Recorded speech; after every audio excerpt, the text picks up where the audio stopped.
Welcome back to Arizona Daily Mix.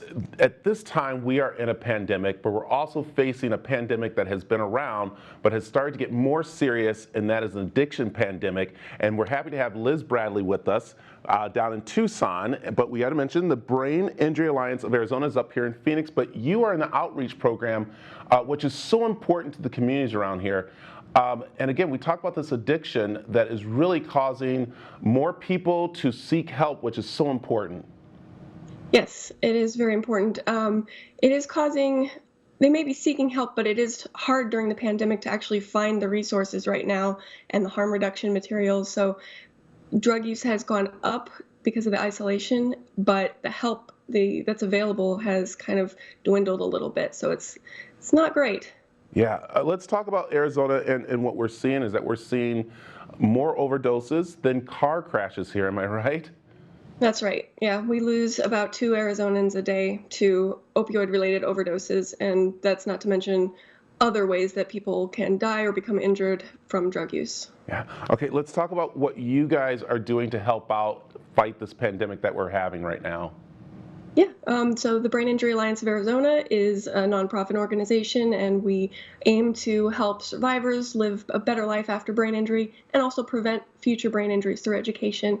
And this is the first time that our state Medicaid program, Access, has given a grant for the opioid epidemic as it relates to the disability community. So we're able to see and explore that connection between brain injury and opioid misuse and other substance use disorders. They are pretty related. Brain injury can lead to addiction, and addiction and substance misuse can lead to brain injury. Yeah, and I think a lot of people are thinking, well, you know what? What's the medicine doing for people, knowing that it actually is causing these problems a little bit, as you said, because of isolation, and they're not able to get out and talk with other people, see doctors and stuff, and that's where you guys come in to help. Yeah, so if people want, they can give us a call, and we're looking into different resources and connecting them with those. And we also have a great landing page that we just launched with information for all different people affected by this, whether you just have an opioid prescription or if you are misusing opioids or other substances, if you have a friend or family member who is. And we also have special resources for veterans and the professionals who are helping these people. Yeah, and we know with the holiday season it's going to be definitely spiking as people are going to be at home isolated. What are some things you suggest right now that people can do to help family members that are going through this? I would say just be there for them.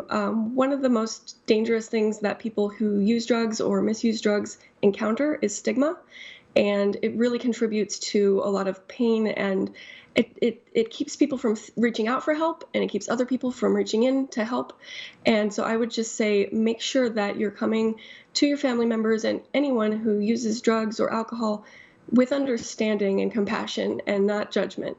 I feel that I can talk about my own experiences. I lost my uncle to suicide in 2008 because he had an opioid addiction. And we didn't even know what was going on because our family, it was too taboo to talk about.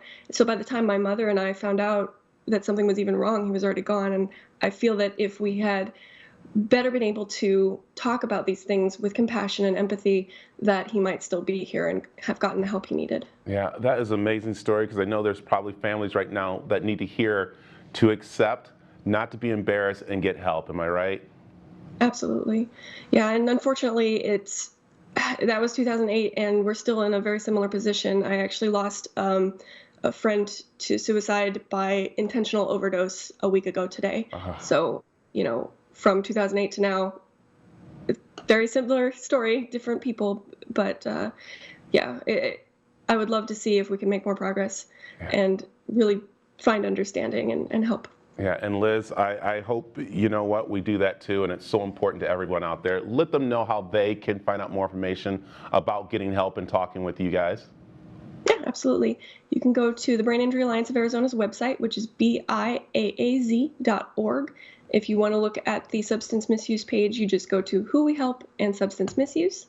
And if you'd like to give us a call, whether you have a brain injury or substance misuse or family member, anybody who wants more information, you can call 888-500 9156. I'll tell you, Liz, thank you for sharing your story with us, and I know it's going to touch someone out there, and you stay strong and keep on helping fight this fight. Thank you so much for having me.